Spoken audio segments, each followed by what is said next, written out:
Hello viewers, എല്ലാവർക്കും കടുകുമണി ടോക്സിലോട്ട് സ്വാഗതം. അപ്പം ഞാൻ ഇന്ന് കാണിക്കുന്ന കുറച്ച് ഫോട്ടോസാണ്. ഇതെല്ലാം എൻ്റെ ബെഡ്റൂമിൽ ഞാൻ സെറ്റ് ചെയ്ത് വെച്ചിരിക്കുന്ന ചെടികളാണ് കേട്ടോ.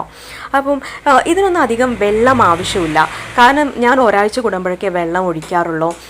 ഭയങ്കര ഒരു പോസിറ്റീവ് എനർജിയാണ് ഇത് നമ്മളിങ്ങനെ സെറ്റ് ചെയ്ത് വെച്ച് കഴിഞ്ഞാൽ നമുക്ക് കിട്ടുന്നത്. ഞാൻ സെറ്റ് ചെയ്ത് വെക്കുമ്പോൾ വളരെ കുഞ്ഞു ചെടികളായിരുന്നു. പിന്നീട് ഇത് ഏകദേശം 1-2 മാസത്തിലെ വളർച്ചയൊക്കെയാണ് ഇതിൽ മണി പ്ലാന്റ് ഉണ്ട്, സിങ്കോണിയത്തിൻ്റെ വെറൈറ്റി ഉണ്ട്, പിന്നെ കലാത്തിയ, ഫേണ്, ഇങ്ങനത്തെ കുറേ കാര്യങ്ങൾ ഞാൻ സെറ്റ് ചെയ്ത് വെച്ചിട്ടുണ്ട്.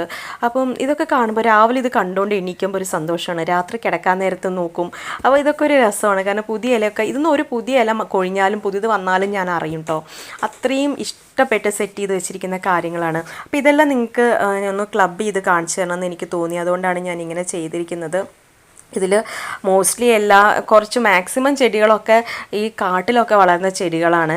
നമ്മളിപ്പോഴത്തെ നഴ്സറിയിലൊക്കെ പോയി കഴിഞ്ഞാൽ ഇതെല്ലാം കാട്ടിലും അവിടെ ഇവിടെയൊക്കെയുള്ള ചെടികൾ തന്നെയാണ്. പുതുതായിട്ട് പൈസ കൊടുത്തിട്ടൊന്നും നമുക്ക് ചെടികൾ മേടിക്കേണ്ട ആവശ്യമൊന്നുമില്ല. പിന്നെ 1-2-3 റെയർ വെറൈറ്റീസ് അങ്ങനെയൊക്കെ ഞാൻ പൈസ കൊടുത്ത് മേടിച്ചിട്ടുള്ളൂ കേട്ടോ. ബാക്കിയെല്ലാം തന്നെ അവിടെ നിന്നും ഇവിടെ നിന്നും ഫ്രണ്ട്സിൻ്റെ അടുത്ത് നിന്നൊക്കെ ചോദിച്ച് അങ്ങനെ ഞാൻ സെറ്റ് ചെയ്ത് വെച്ചിരിക്കുന്ന ചെടികളാണ്. പിന്നെ ഇതൊക്കെ എൻ്റെ ലബോറട്ടറിയാണ്, വരാന്ത മൊത്തം. അതുകൊണ്ടാണ് ഇതിങ്ങനെ കാണിച്ചിരിക്കുന്നത്. അപ്പോൾ നിങ്ങൾക്ക് ഈ കുഞ്ഞു വീഡിയോ ഇഷ്ടമായി കഴിഞ്ഞാൽ എനിക്ക് ലൈക്ക് ചെയ്യുക, കമൻറ്റ് ചെയ്യുക, ഷെയർ ചെയ്യുക, എൻ്റെ ചാനൽ സബ്സ്ക്രൈബ് ചെയ്യുക. Thank you.